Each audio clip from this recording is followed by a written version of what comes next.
d'abord, moi je crois qu'il nous faut éviter un écueil, qui est le faux débat, le débat parisien sur le débat des intellectuels entre intellectuels.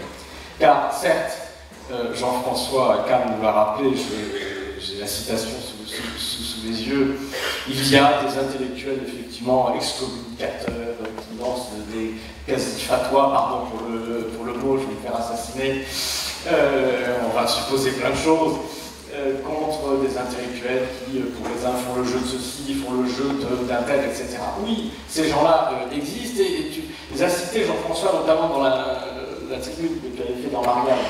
Et je reprends les mots que tu as dit toi-même tout à l'heure, et qui sont leurs mots. Il faut bien comprendre quand on lit ça qu'il ne faut pas avoir très peur, ce ne sont quand même pas ces crétins qui empêchent le débat, car ceux qui le disent est simplement du niveau de l'idiotie la plus totale et la plus radicale. Donc je ne crois pas que la menace vienne de là, soyons sérieux. C'est que quand des gens disent effectivement qu'ils ne veulent, leurs adversaires, voilà, ne parlent que de nation, de souveraineté, de peuple, d'identité nationale, de désagrégation, et que eux veulent parler de classe sociale, je suppose, de violence, de domination.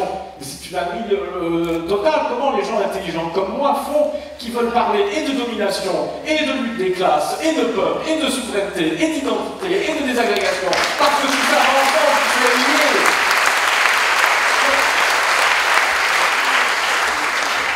Donc c'est juste une ânerie.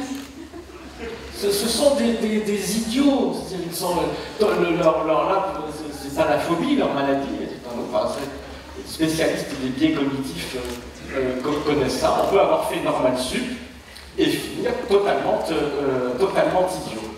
Parce que, et oui, c'est comme pour le débat, parce que l'intelligence, figurez-vous, ça n'est pas un réflexe. Le cerveau humain n'a pas été fabriqué pour l'analyse bien pesée et raisonnée. Il a été fabriqué pour la survie. Donc ça sert à beaucoup de choses. Voilà. Mais l'intelligence, c'est autre chose. Ça demande un effort. Ça demande une formation. Ça demande d'y être entraîné, préparé. Ça demande du calme, de la sérénité, etc. Ben, bref, ça n'a rien d'évident. Je passe. D'ouvrir une trop longue parenthèse. Donc, soyons sérieux. Alors, de même que quand ils disent, mais tu l'as rappelé, c'est même le pseudo, on l'a dit, pseudo-débatteurs, parce que non, ce ne sont pas des pseudo-débatteurs, parce qu'ils refusent de débat, qu'ils n'acceptent pas que soient présentées comme des opinions sujettes au débat, ce qui sont simplement des choses fausses. Ils ont raison de vouloir militer pour la vérité, et je suis le premier, moi, à m'agacer contre le relativisme qui voudrait mettre à tous les niveaux. Non, tout n'est pas au même niveau, il y a des choses dont la science a montré que c'était faux, et des choses qui ont montré que c'était faux. On n'avait pas encore démontré que c'était faux. Il y a des choses qui relèvent de la croyance et de la foi, et il y a des choses qui relèvent effectivement de l'esprit rationnel, de l'observation et de l'analyse scientifique. Et ça n'est pas la même chose, et pour moi ça n'a pas la même valeur. Mais comment diable peut-on donner à voir, à expliquer, à démontrer que de simples opinions sont fausses si ces opinions ne peuvent pas être mises sur la table du débat? Cela n'a aucune espèce de sens. Voilà. Donc encore une fois, les gens qui écrivent cela et qui disent cela, franchement, c'est pas là que il faut voir une quelconque menace. Et c'est pour ça que je dis qu'il y aurait un danger, justement, à trop se focaliser là-dessus, sur des crétins qui disent des crétineries.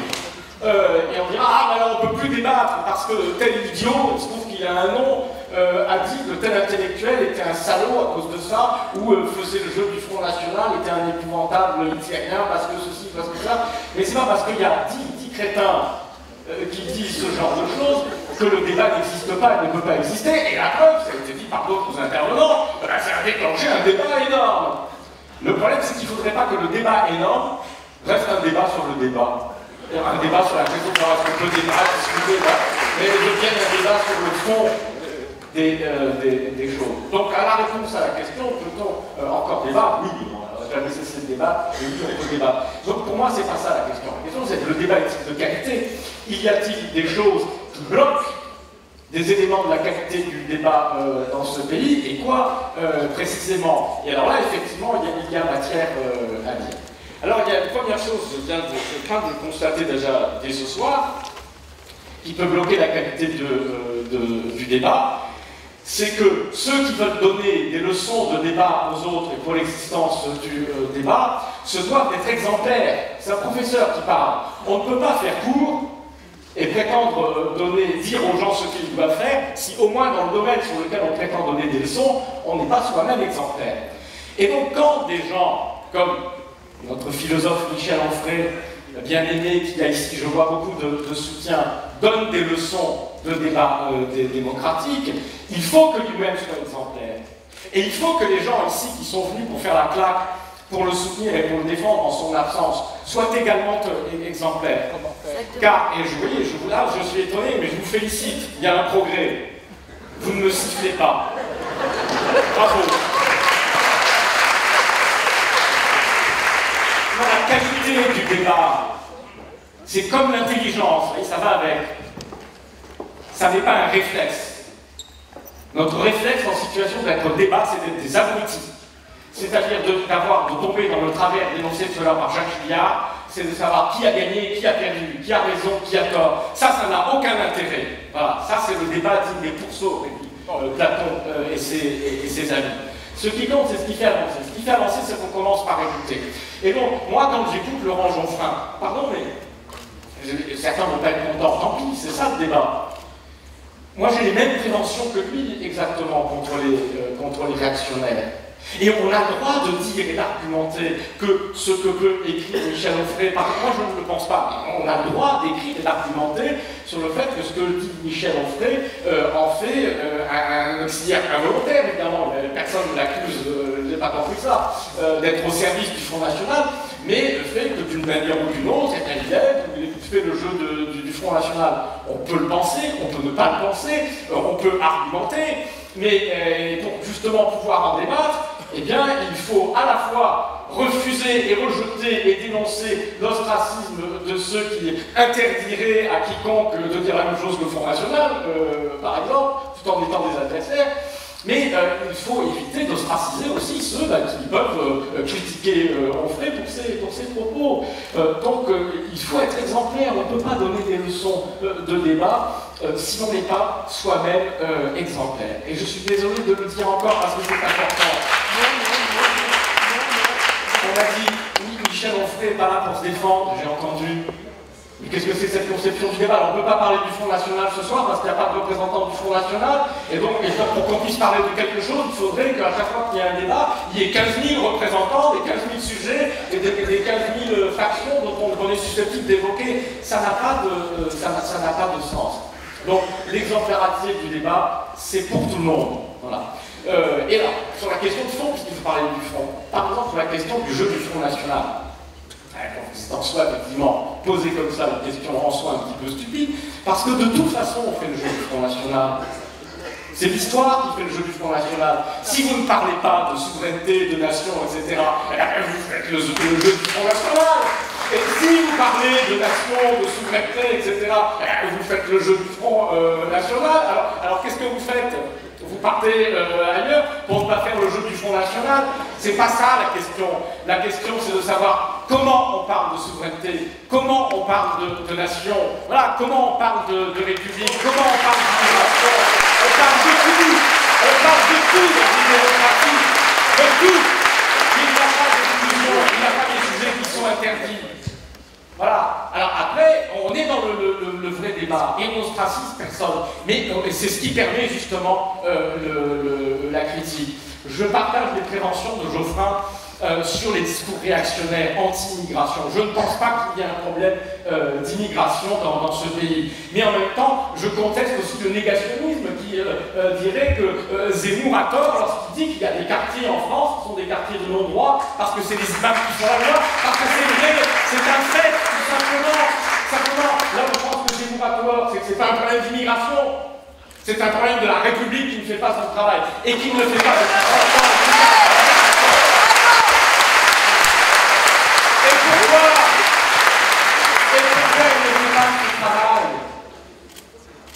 Parce que le pouvoir, depuis déjà 30 ans, n'est plus occupé à la question de l'intérêt général, à la question de l'éducation de ses citoyens.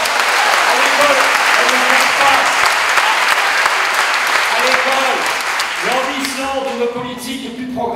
bonne pour l'Europe, c'est pas de former des citoyens intelligents, raisonnables, capables d'esprit critique, capables de débattre, de s'écouter, de s'entendre, c'est de former des fantassins pour la guerre économique que l'on va gagner par ce pas de plus en plus la guerre économique.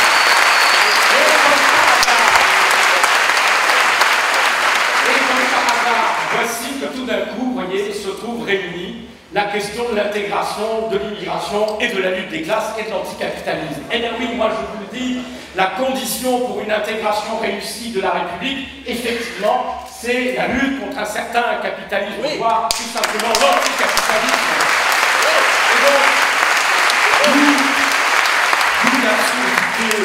l'absurdité et le crétinisme de ceux qui est nombreux, d'ailleurs, plutôt dans mon camp, qui est celui de la gauche, veulent opposer, pour revenir au sujet économique, veulent opposer ceux qui seraient du côté des interprétations de nos problèmes en termes de lutte des classes, travail, capital, qui s'opposeraient, soi-disant, à ceux qui mettraient trop l'accent sur une question de lutte, de compétition entre les nations. C'est une absurdité totale, parce qu'aujourd'hui, la manière dont s'opère la lutte des classes, la manière dont s'opère la domination du capital sur le travail, c'est quoi? Bien évidemment que c'est l'internationalisation et la mondialisation, évidemment que c'est la guerre économique entre les nations qui donne dans certaines, heureusement pas beaucoup, mais dans certaines grandes entreprises, le pouvoir au capital de faire n'importe quoi, d'épuiser la terre, les territoires et les gens. Donc les deux sujets sont liés. Et donc ce qui manque, pour le débat intelligent, c'est précisément cette pensée complexe.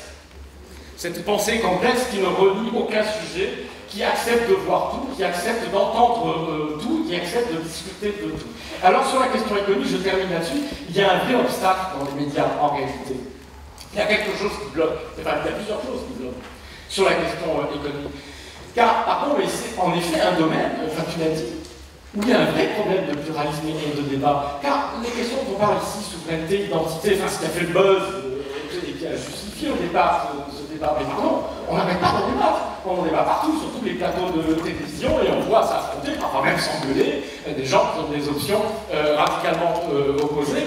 Sur la question économique et des politiques économiques, il y a une réelle difficulté à faire entendre dans les médias français l'autre politique, celle dont Macron pense qu'elle n'est pas possible, en digne élève tardif de Margaret Thatcher.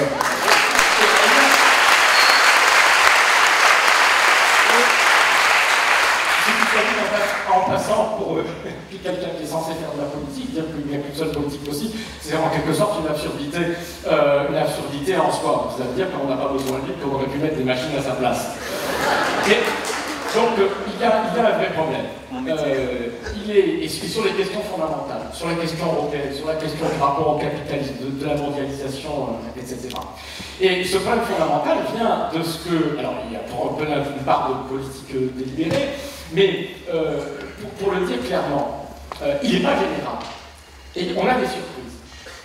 Par exemple, moi qui suis depuis longtemps de gauche, un économiste hétérodoxe, j'ai cette surprise que j'ai généralement été mieux traité depuis que j'existe, que j'ai écrit, mieux traité par une presse de droite, voire par la presse économique, les Échos par exemple, dont c'est le journal du capitalisme. Bon.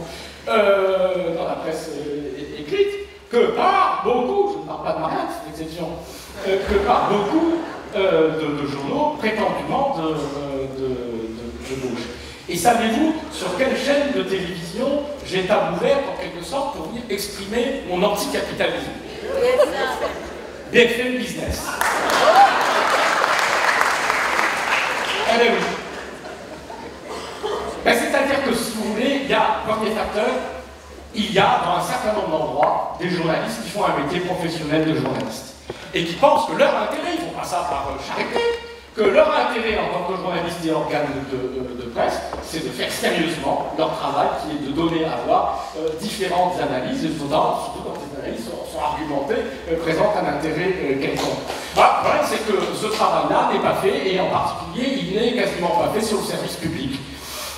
Et c'est tout de même assez sidérant que sur le service public, vous ne puissiez pas avoir cette expression. Voilà. Sur les questions européennes, par exemple, c'est très clair.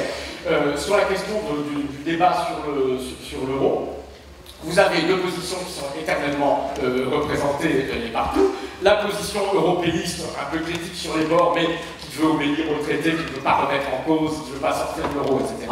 Et puis l'autre, en face, c'est le nationalisme, le rejet de l'Europe, et la seule solution, c'est de se barrer et d'en sortir. Bon. Et la pensée complexe. Il se trouve que c'est celle que je défends, mais quelques autres économistes, et au parti auquel j'adhère, les partis de gauche. La pensée complexe, qui est la pensée de gens qui sont pour la construction européenne, et donc pour une refondation de cette construction européenne qui est partie de travers, et qui pense et qui démontre et qui analyse que le meilleur moyen d'opérer, d'avoir une chance d'opérer cette refondation, c'est de violer les traités, c'est de désobéir unilatéralement, c'est de ne pas les appliquer, parce que s'ils sont inapplicables et inacceptables. Cette position-là, figurez-vous, on n'entend pas. Elle n'a quasiment pas le droit de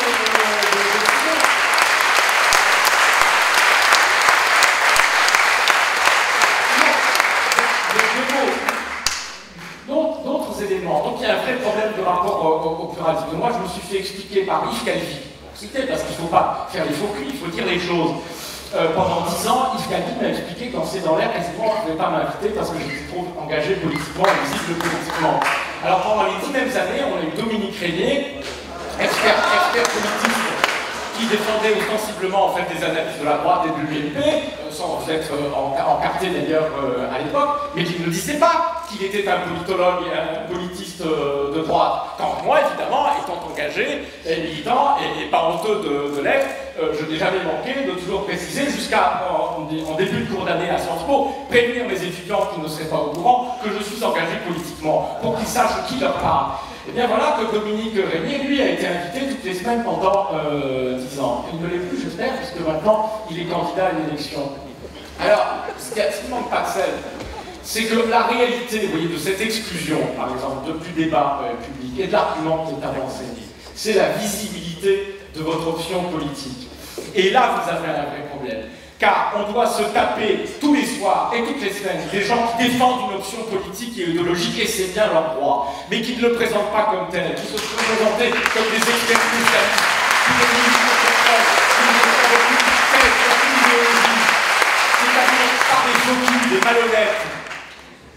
Alors que les vrais intellectuels honnêtes, ceux qui disent aux gens quelles options ils défendent, quel projet ils défendent, ah bien, non, c'est pas bien, parce que vous défendez une option politique. Donc ça, c'est un vrai problème. À quel vient de s'ajouter bien d'autres, la saturation, effectivement, du débat par plein de choses qui n'ont pas d'importance, la vitesse de la saturation, vous êtes sur des chaînes d'information continue où on doit en permanence toute la journée revenir 15 fois sur la même chose au lieu de s'arrêter une fois, mais suffisamment longtemps pour pouvoir analyser à fond la chose.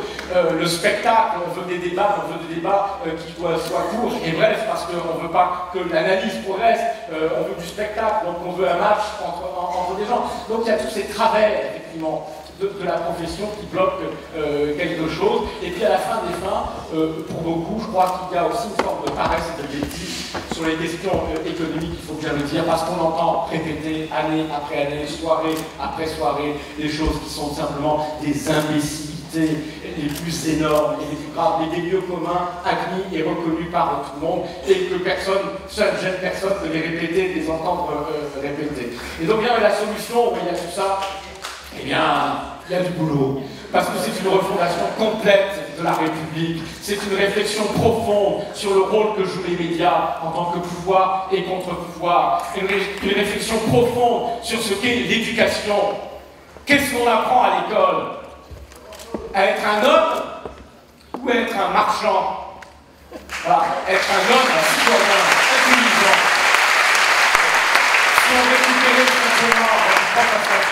Si on pouvait récupérer simplement en première année de Sciences Po des gens venant de l'éducation nationale et qui sont juste intelligents, c'est-à-dire capables d'esprit critique, de raisonnement, sachant écrire, débattre, écouter l'autre.